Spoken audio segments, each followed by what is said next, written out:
So here it is right at 12 o'clock on Saturday. UGA is supposed to be kicking off against Missouri in Columbia right now as I make this video. But of course, as we all know, they're not because Missouri cannot get their COVID issues under control. They had issues earlier in the year. They have more issues now. Apparently, most of their defensive linemen had COVID or were in the contact tracing protocols, and ultimately that is what was the decision made for Missouri to postpone this game and to pause all activities.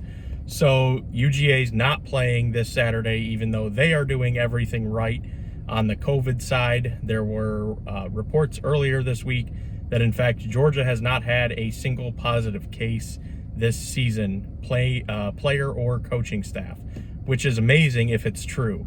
I don't know how transparent they're being, but that was reported earlier in the week.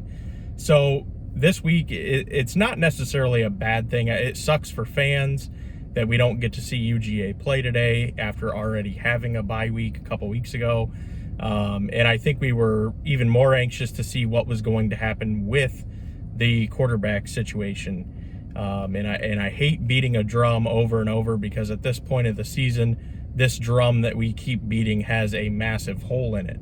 But the Georgia quarterback position and that whole situation has obviously been the focal point of the team and in the big games that Georgia has lost this year. It sounds like Stetson Bennett is not going to start another game for UGA, barring an injury to one of the other guys. I think that ship has sailed. Kirby has talked to him about it.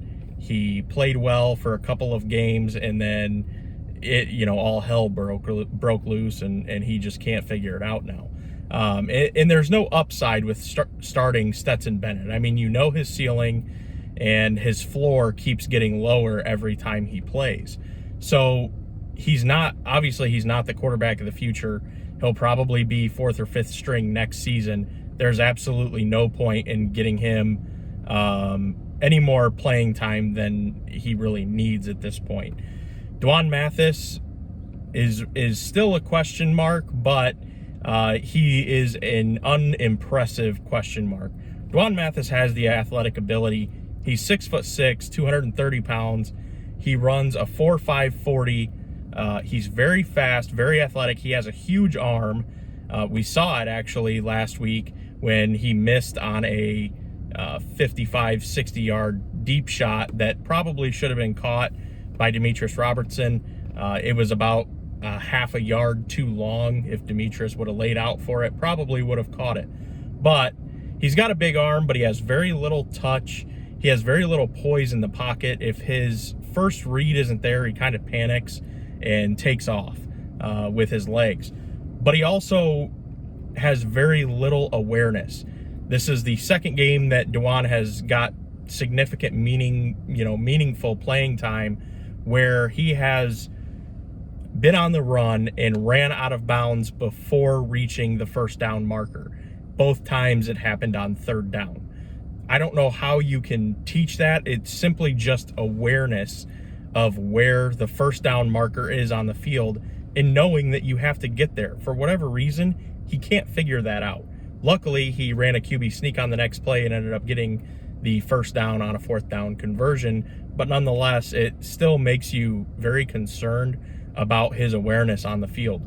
There was also a play towards the end of the Florida game where Dwan ran out of bounds for a 6-yard loss instead of just throwing the ball away. He had some pressure on him, but instead of throwing the ball away, he just ran out of bounds for a 6-yard loss. So it's hard. It seems like his football IQ and his understanding and what to do in certain situations just isn't there. And especially from what we are used to with seeing Jake Fromm for the last few years, where that was obviously the part of the game where Jake Fromm excelled, was his IQ and his awareness and decision-making on the field. So that really leaves two guys. You've got JT Daniels and Carson Beck.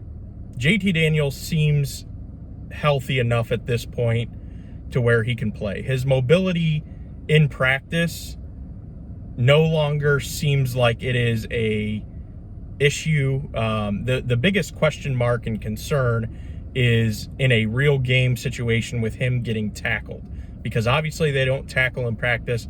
He hasn't taken a hit in over a year. I mean, a year and 2 months since JT Daniels has actually taken a hit. So that's why there's so much, caution being used with JT Daniels, is they just don't know how his knee is going to hold up in a game situation. But it has gotten to the point where I think they feel good enough about his knee to at least give it a shot and see what happens. And then, of course, you have Carson Beck, true freshman. There wasn't a whole lot expected of Beck this year, but we will probably get to see him play at some point. I don't know that he's going to start next Saturday. I think it's going to be JT Daniels is going to be the starter, possibly Dwan Mathis, but Carson Beck is probably going to get some playing time. We'll see what he does. There's not a whole lot to go off of with Beck. He's got a good arm. He's athletic. He's big. So he's got, several things going for him. But at this time, I mean, we just really don't have a clue. So there's also been rumblings this week that JT Daniels is taking the most first team reps. And he has been for the last week, and it's expected to stay that way all next week leading into the Mississippi State game, unless something happens. So it appears that JT Daniels is in line to start, which is what I'm hoping for. It sounds like Carson Beck is possibly the number 2, and there is even some talk about possibly trying Mathis at wide receiver. I don't know how legitimate that is. I don't know if it's something that they're actually considering. It kind of makes sense. I mean, he's 6'6", 230, and he runs a 4.5. In the G-Day game in 2019, he caught a 40-yard pass for a touchdown. I'm not saying that he has, great hands or anything like that, but if we're being honest with ourselves, could he honestly be any worse than Matt Landers? I don't know.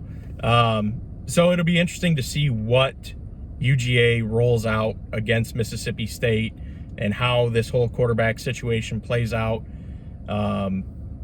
It sucks that we're not playing. I wish we would have been playing today against Missouri. It would have told us a lot.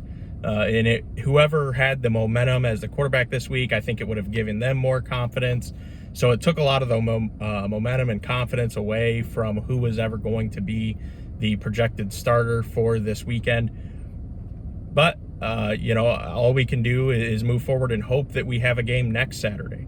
Hope that UGA or Mississippi State doesn't have an outbreak in the next 5 or 6 days to where that game gets postponed or canceled.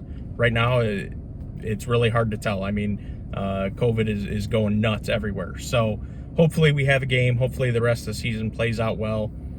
I hope this is the last time that I have to talk about Georgia's quarterback situation, and I hope that moving forward, when it comes to the quarterback talk, it's to talk about how good JT Daniels or Carson Beck or possibly even Dwan Mathis is and how they look for the rest of the season and hopeful for the 2021 season. That's really all I have for today. It sucks. The game is canceled. There's still some college football games on today. There's a couple of good ones. A lot of the good ones did get canceled or postponed. But I will definitely be watching, and I will be following the situation at UGA regarding the quarterback situation all week. If anything changes, I will definitely make an updated video. Otherwise, I will make a video in the next 5-6 days with my Mississippi State prediction. If you watched last week, I made a Florida prediction video. I pretty much hit the nail on the head on that one as far as what could happen in that game. Now, what I thought was going to happen obviously didn't happen, but I talked about what could happen in that game. UGA getting blown out, Kyle Trask going off, all of those things, and it happened. So hopefully I can get this one right against Mississippi State. Hopefully we play next Saturday and get a win.